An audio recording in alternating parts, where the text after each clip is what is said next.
यस भिडियोमा घर तथा भवन निर्माणको क्रममा टर्मिपोर एन्टी टर्माइट सिस्टम कसरी जडान गरिन्छ र कसरी यसले काम गर्छ भन्ने कुरा स्पष्ट रूपमा देखाइएको छ।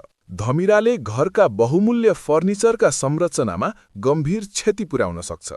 यो प्रणाली घरको पीसीसी ढलान गर्नुअघि वा पीसीसी ढलान भइसकेपछि टाइल वा मार्बल लगाउनु अघि जडान गर्न सकिन्छ।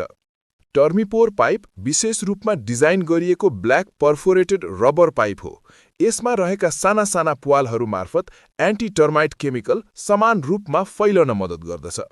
प्लिन्थ भित्रको सर्फेस कम्प्याक्ट गरिसकेपछि सोलिङ सुरु गर्नुअघि प्लिन्थ बीमको दुवै साइडमा करिब 6 बाई 6 इन्चको कुलो बनाइन्छ। कुलोको बेसमा भएको धारिलो पदार्थ हटाएर हल्का कम्प्याक्ट गरिन्छ वा बालुवाको बेड बनाएर पाइप बिछ्याइन्छ।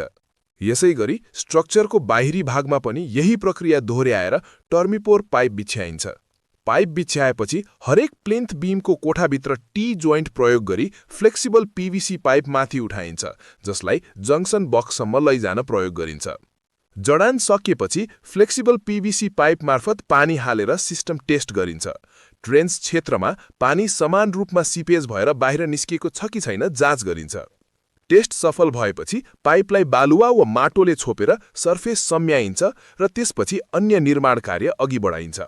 वालहरू उठिसकेपछि केमिकल इन्जेक्सनका लागि उपयुक्त स्थानमा जङ्सन बक्स फिक्स गरिन्छ। सम्भव भएसम्म पीसीसी ढलान गर्नुअघि एन्टी टर्माइट केमिकल स्प्रे गर्नु राम्रो मानिन्छ। स्प्रेपछि सर्फेसमा पानी प्रयोग गर्नु हुँदैन, किनकि यसले केमिकल बगाएर ब्यारियर कमजोर बनाउन सक्छ।